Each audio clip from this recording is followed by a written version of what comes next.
O Fortaleza chegou na última rodada ostentando uma invencibilidade de 9 partidas.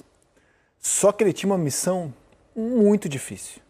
Quer encarar o Botafogo no Newton Santos, com o Botafogo vivo ainda, peço que a gente rode já os melhores momentos, com o Botafogo vivo por vaga na Libertadores, precisando ganhar o jogo para sonhar com a vaga direta. Então, assim, a missão do Fortaleza era muito difícil no campo ontem. Só que ele podia perder o jogo e contar com tropeços de outros times, como o do Inter, do Vitória. E o Inter e o Vitória, que estavam no Z4, venceram seus jogos. Então o Fortaleza tinha já uma missão ontem duríssima. E o Botafogo termina o campeonato com essa vitória. Ô, Rizek, esse jogo de ontem, Fortaleza repetiu. Acho que o grande mérito do Palermo é que ele trouxe identidade para o time do Fortaleza, e isso é inegável. E ele reproduz o jogo de ontem muito do que ele fez no jogo contra o Corinthians no meio de semana, né? Ele pressiona, ele adianta a marcação, vai marcar o Botafogo lá no campo de ataque praticamente. Faz o gol, né? Um belo gol do Breno Lopes, uma construção, e só que depois ele recua o time. Ele recua e baixa muito as linhas e aí ele começa a dar cada vez mais campo para o Botafogo. O Vitinho teve uma grande atuação porque o Pochettino teve muita dificuldade de marcá-lo e a partir daí o Botafogo começa a melhorar na partida e o Fortaleza não consegue recuperar nunca mais. Até quando empata o jogo, ele consegue ficar mais... O Botafogo estava mais ligado, estava trocando mais passes e aos poucos o Fortaleza foi perdendo a energia. As trocas que o David fez também funcionaram porque o time foi voltando, né? Foi... ficando bem fisicamente para a reta final, que estava um dia muito quente aqui no Rio, e o Fortaleza não conseguiu, né? As alterações não foram suficientes. O Palermo até tentou fazer uma correção ali no final do primeiro tempo, mas não foi o suficiente. Ele queria fazer uma troca na lateral, acabou não dando tempo. O Botafogo faz o gol. E a partir daí o Botafogo domina as ações, o segundo tempo volta mais competitivo, o Fortaleza tenta buscar a reação, mas a partir do momento que o time vai sabendo o resultado dos outros jogos, ele foi recuando, não conseguiu acertar a defesa, o Vitinho foi substituído, continuou com liberdade pelo lado direito. E aí o banco de reservas perguntando para a nossa repórter, né, a Marta, o tempo inteiro como é que estavam os outros jogos e quando eles iam sabendo o resultado, eles foram perdendo a energia. Mas eu acho que assim, foi o que eu falei ontem no final da transmissão na TV Globo. O Fortaleza, embora tenha toda a questão, envolva verba, valores de investimento, o time cai com o know-how do que foi disputar durante tantas temporadas seguidas, a Série A do Campeonato Brasileiro, Libertadores, final de Sul-Americana. Teve uma temporada que brigou contra o rebaixamento e ainda assim conseguiu reagir.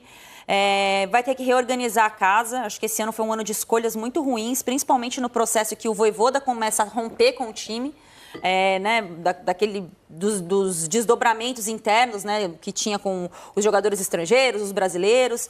Eu fiz alguns jogos do primeiro turno do Fortaleza, que era de longe aquele time que encantou a gente aqui nas outras temporadas. Depois ele paga o preço da escolha do Renato Paiva. Acho que são 8 rodadas do Renato Paiva, só uma vitória. O time não conseguiu render e quando o Palermo chega, eu acho que é uma grande novidade para o futebol brasileiro. Ele traz essa identidade para o time do Fortaleza. Não sei ainda se já tem alguma novidade, se ele vai permanecer ou não. Mas acho que o time fez o que dava. A gente estava até comparando ontem, né, antes de começar o jogo, com a arrancada do Fluminense. O Fluminense foram 11 vitórias em 2009, né, o time de guerreiros. E a sequência do Fortaleza foi insuficiente, ainda com alguns jogadores rendendo, né? O Barreiro, 6 gols em 9 jogos.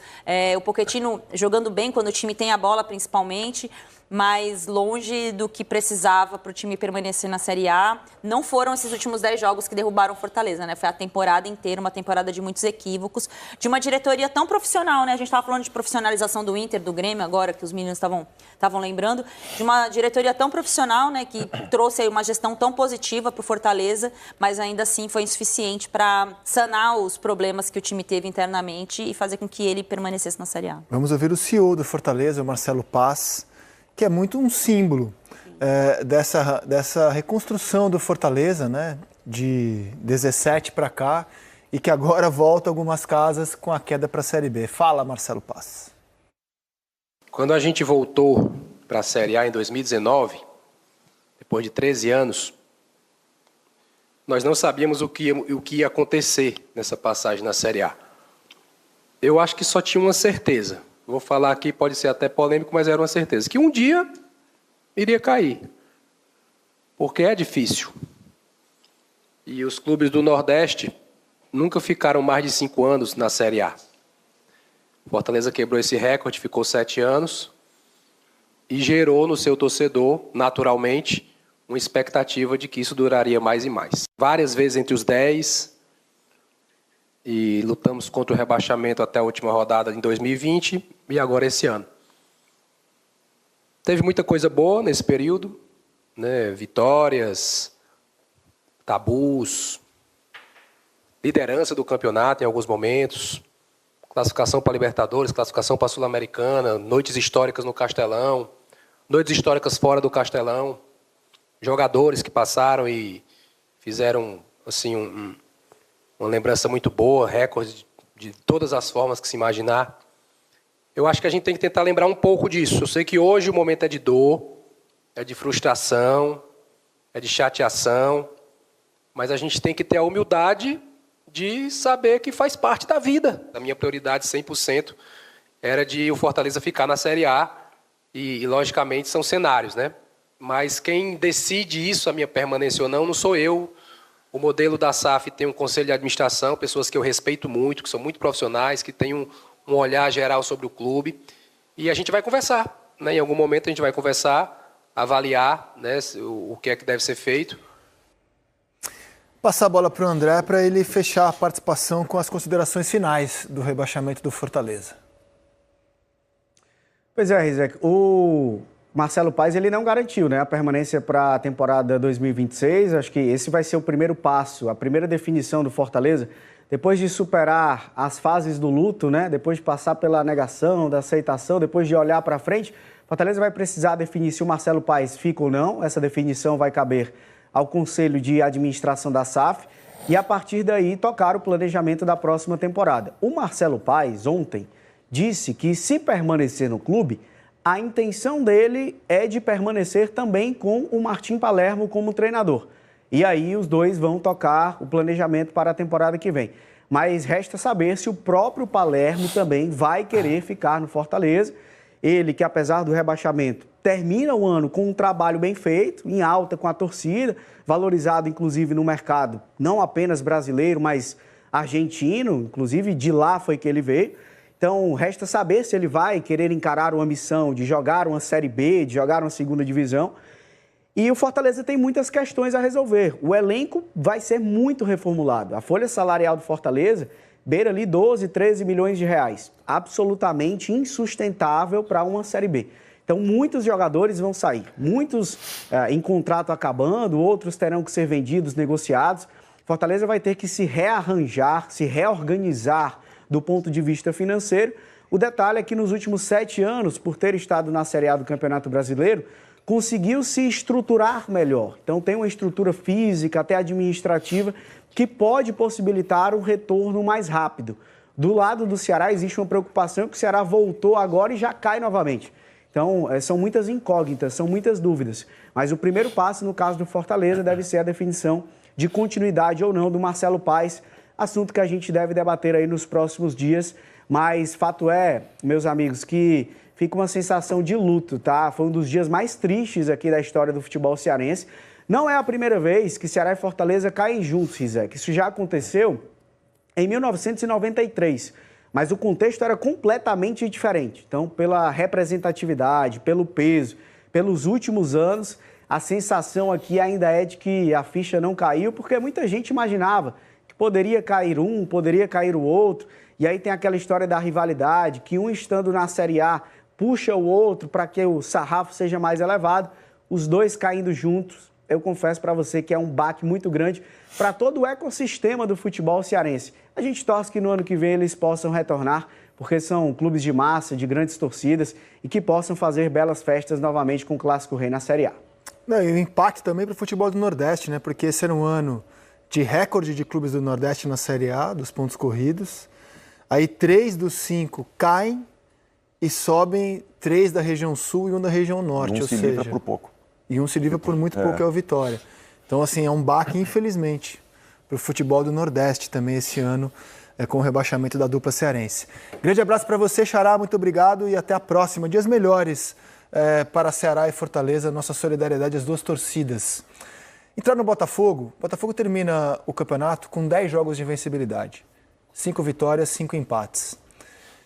Não sei se vocês consideram a minha visão muito doce, mas eu acho que diante daquilo que se desenhou o ano do Botafogo, as tantas idas e vindas, as incertezas, o desmanche de um time campeão, os problemas administrativos que a gente não sabe o que será do Botafogo no ano que vem, eu acho que terminar o ano na Libertadores, no mínimo na pré, e pode ser na fase de grupos, é o perrengue chique do Botafogo. O Botafogo redefiniu o que é perrengue. Antes, perrengue era terminar o campeonato brigando contra o rebaixamento ou sendo rebaixado. Agora é terminar só com a fase de grupos da Libertadores. Não, pegando esse preâmbulo que você fez, é impossível discordar. Realmente o Botafogo ele passou por tanta coisa negativa na temporada que, inclusive, gerado pelo próprio causou, Botafogo. Né? Sim, cara, problemas gerados por ele, claro. O ano começar em abril, não. troca de treinador de uma forma assim totalmente atrapalhada. A própria escolha do David Ancelotti, para mim, é uma escolha que é muito questionável. Nunca treinou nenhuma equipe, vai dirigir o atual campeão brasileiro. Tá no quarto time que ele montou na temporada? E além disso, você ainda vê muitos desfalques por lesão nessa reta final. Você vai olhar ali, qual é o time do Botafogo? Não tem goleiro, não tem... O Montoro ficou fora um tempão, para mim foi o melhor jogador do time aí do Campeonato Brasileiro. Uma grata surpresa, ficou de fora da equipe. Savarino ficou de fora da equipe de novo. Santi Rodrigues, quando pegou uma sequência positiva, saiu do time. Arthur Cabral entrou e saiu. Jogou lá o Cadi, jogou o Cris Ramos. O Danilo teve 2 lesões, seria um jogador importante ali no meio campo também. Sem zagueiro destro durante boa parte do campeonato. Então, se a gente somar todos esses problemas, é óbvio que a vaga na Libertadores é muito positivo. Agora, pensar no Botafogo 2026 é um grande desafio. Acho que é um grande desafio, inclusive, para quem está dentro do clube. De incerteza daquilo que pode acontecer. O investimento vai continuar, as coisas vão se ajustar politicamente, né? Terá tranquilidade para o clube. Uma coisa está ligada à outra, né? Tá ligada à outra. O David Ancelotti vai seguir como treinador? Vale lembrar o seguinte, ontem ele até foi perguntado sobre isso na entrevista, e ele falou de uma forma um pouco diferente com aquilo que foi divulgado inicialmente. O contrato dele com o Botafogo prevê que ele vai ser liberado durante a Copa do Mundo para fazer parte da comissão técnica da Seleção Brasileira. O pai dele é o treinador. Mas ele não tem contrato ainda com a CBF, o que não quer dizer que pode ser feito até o ano que vem. E aí o contexto da próxima temporada é importante nisso. Muito provavelmente as equipes não darão 30 dias de férias agora. Né? Os jogadores terão menos de 30 dias de férias, porque a temporada já começa logo em janeiro, dia 28 já tem Campeonato Brasileiro. É provável que se tenha aí 20 dias de férias, 20 e poucos dias de férias, e um complemento na metade do ano que vem. Mas durante a Copa do Mundo, as equipes vão treinar, durante grande parte da Copa do Mundo. E aí como é que faz se o seu treinador não está ali para treinar a equipe? Então, são detalhes que o Botafogo vai ter que resolver pensando na próxima temporada. Eu acho que o Botafogo mostrou esse ano que muito da estrutura que ele montou ainda está lá e funcionando. Por exemplo, o scout do Botafogo ainda trouxe nomes muito bons nesse ano. O Botafogo estudou investir 9 milhões de dólares no Montoro, que era a joia do Vélez, e hoje ele vale 3, 4 vezes mais do que isso. Ou seja, tem muita coisa ainda funcionando lá no clube. Essa parte que funciona já faz projeções para o ano que vem. Não quer vender o Barreira, não quer vender o Montoro, acho que tem uma base para o ano que vem. Agora é combinar com quem assina o cheque e toma as decisões, porque ainda é muito nebuloso o futuro do Botafogo. Ontem estava lá no estádio distribuindo camisa. John Textor estava lá, mas não se sabe, a gente pode até rodar essa imagem, não se sabe, por exemplo, se o ano que vem será um ano de comando do Textor ou da Eagle, ou se o Botafogo vai entrar numa batalha jurídica que pode se arrastar por muitos anos. São uma série de questões ainda a serem debatidas para a gente poder projetar o que é o ano do Botafogo. E o problema é que o ano não começa em abril, né, Botafogo? Esse ano o ano começa... começou, né? Sim, mas esse ano... Com a licença poética desse amigo aí que a gente está vendo. O ano que vem mesmo começa em janeiro. Dia 28 já tem rodada inicial de Campeonato Brasileiro. Não dá para esperar muito tempo passar. E o Botafogo tenta ter essas definições o mais rápido possível.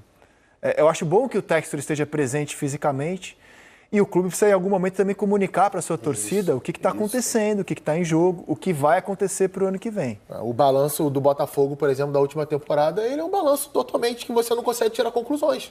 Você olha o balanço do Botafogo, e aí eu não estou nem falando por mim, estou falando por quem se debruça sobre esse tema, estuda a fundo e tem capacidade técnica para isso. as pessoas não conseguem tirar conclusão. É tudo muito nebuloso. São Já quatro, tá de costas, não precisa fechar o olho. Agora que eu vi que ele tá com a mão na frente do... Já tá de costas, não tá vendo, cara? São 4 Não. temporadas de SAF. Eu acho as 4 positivas, em diferentes níveis, óbvio. A primeira já chega voltando da Série B e briga por Libertadores, não consegue. Na segunda, vai para Libertadores. Ok, tem aquela amarelada horrível, mas vamos pôr em perspectiva Voltou do que a era competir, antes. né? Voltou a competir. Depois ganha o Brasileiro e a Libertadores. Uau! E essa termina com vaga na Libertadores, foi para o Mundial, derrotou o campeão europeu, conseguiu bem ou mal. Ficou atrás na tabela do Mirassol e do Fluminense. Sim, teve um desempenho digno até, diante das dificuldades do ano. E debate agora também o futuro do seu treinador, que foi uma invenção do Botafogo, né? David Ancelotti virou treinador esse ano no clube brasileiro e ele falou sobre o ano que vem. Dá uma olhada. Uma temporada difícil, com muitos problemas. Infelizmente não deu para brigar por títulos, mas orgulhoso porque os jogadores sempre mantiveram um bom ambiente diário, estivemos juntos, deram tudo sempre, e sempre procuraram representar da melhor maneira esse clube, que é um clube muito grande. Eu tenho um contrato aqui até o final de 2026, estou feliz, desfrutando de estar em um clube grande, com muita exigência, com muita cobrança. Não tenho contrato com a CBF, tenho essa possibilidade no meu contrato de sair pela Copa do Mundo, mas não tenho nenhum contrato com a CBF e temos que ver no próximo ano o que vai acontecer. Eu acho que tem muita coisa a melhorar ainda e vamos procurar fazer isso, seguramente eu também preciso melhorar coisas porque precisava dessa experiência de me adaptar também ao Campeonato Brasileiro. E acho que vai ser um ano melhor pelo Botafogo, estou convencido disso. É previsto em contrato que a CBF chama, o clube tem que liberar ele para se juntar à comissão do Carlo Ancelotti na Copa do Mundo. Bom, a Duda Dal Ponte ontem na nossa transmissão disse que ela conversou acho que foi com o Textor, e ele disse que tudo permanece, não está nos planos a mudança de treinador, mas ele acha que o David precisa ter entender um pouco mais o calor do futebol brasileiro. E eu acho que isso também passa. Ele tem essa própria autocrítica, né? Como é bom a gente ouvir um treinador tendo autocrítica, porque ele sabe que ele é um novato e que ele está se aprimorando, e ele teve essa licença para errar, né? Qual clube... Raríssimos os clubes que dariam essa oportunidade para um treinador que está começando e ser bancado. Pode continuar aí com os seus erros, que você vai continuar mais uma temporada. Os seus erros, os seus acertos, que você vai continuar mais uma temporada. Pelo menos até aqui, né? Pode ser que mude. Mas é uma escolha ousada do Botafogo. Ô Rizek, assim, o que me preocupa, tu fez a explicação do Botafogo, né? Do primeiro ano, segundo ano, terceiro ano, campeão da América. E aí... O ano do Textor começou em abril, naquele ano, da Libertadores, deu certo e ele fez a mesma coisa. Quando começa a fase de grupo da Libertadores. E aí ele fez a mesma explanação esse ano, né? E aí tem Fortaleza, que é o exemplo, que fez 16 pontos no primeiro turno e não conseguiu recuperar. E o Campeonato Brasileiro não começa mais em abril, começa em janeiro. Então tem esse ponto. E a pré-Libertadores começa em fevereiro. E outro ponto caso o Botafogo tenha que jogar. Que vale aí, eu podia ter falado na matéria do Inter, do Grêmio, do Ceará, do Fortaleza, do Atlético Mineiro.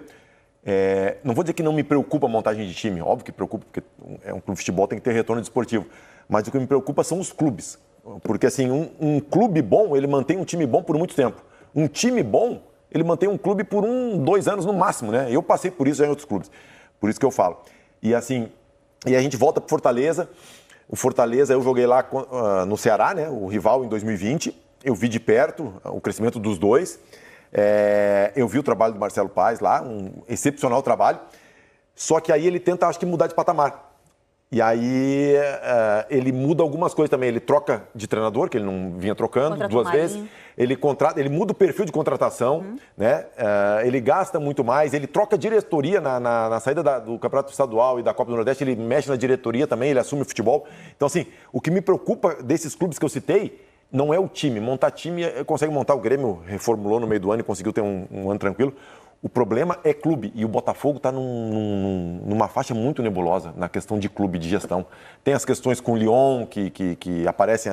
Lyon e Eagle, né? Devendo o Lyon. Então, assim, para resumir, há uma briga hoje pelo comando. Essa briga vai ficar com... Esse comando vai ficar com a Eagle, vai ficar com o Textor. O Textor ainda é membro da Eagle, mas ele está numa disputa com a Eagle. E tudo isso não tem resposta ainda hoje. Ele pode vender a parte dele, é isso? Oi? Ele pode simplesmente vender a parte dele? Se ele quiser, é que assim, hoje caminha-se muito mais para uma batalha em que as partes vão processar uns aos outros do que chegar num acordo. Mas o mundo ideal seria um acordo, claro. Os movimentos que ele fez foi justamente para proteger o Botafogo, né? Parece que ele não quer vender, né? Ele não quer. vender. Ele não quer vender.